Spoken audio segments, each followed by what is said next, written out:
Remue ménage. Remue ménage.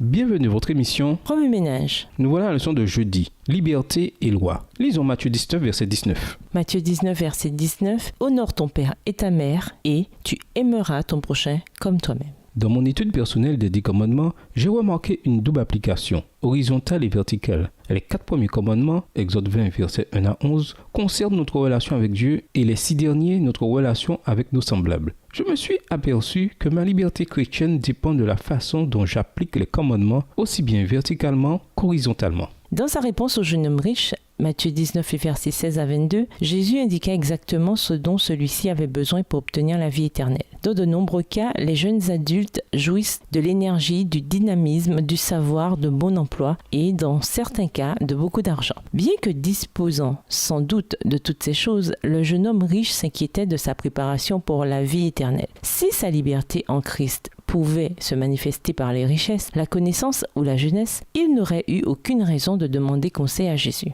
Mais voilà, il voulait connaître son devoir et la façon dont il pourrait être libre ici-bas, tout en se préparant à la vie à venir. Il avait observé la loi dès sa jeunesse, disait-il, verset 20. Cependant, il sentait encore un vide dans sa vie, un vide qui l'empêchait de faire l'expérience de la vraie liberté en Christ. De même que le jeune homme riche, je sens parfois un vide dans ma vie, un vide qu'il me faut remplir pour faire l'expérience de la liberté en Christ. Quant au jeune homme, Jésus lui dit de vendre tous ses biens, d'en donner l'argent aux pauvres et de le suivre. Insatisfait de ce conseil, le jeune homme s'éloigna tout triste. Verset 22. Ce n'est qu'en nous soumettant de tout cœur à Dieu et en dénonçant ouvertement Satan que nous pouvons vraiment faire l'expérience de la liberté en Christ. La loi, ou commandement, est là pour nous aider à faire un inventaire détaillé de notre vie et à identifier les secteurs de notre relation avec Dieu et avec nos semblables où un ajustement s'impose. Si nous nous engageons sérieusement dans la vérité telle qu'elle est révélée dans les Écritures, notre compréhension de la loi sera très différente. Nous utiliserons la loi non pour mériter la faveur divine, mais comme moyen de remercier Dieu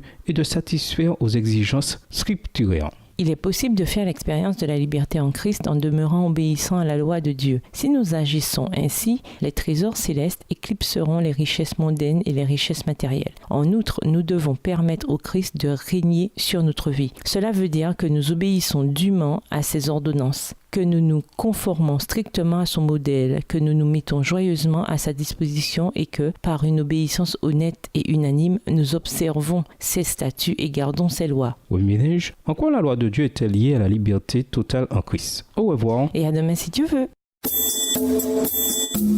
Remue ménage. Remue ménage.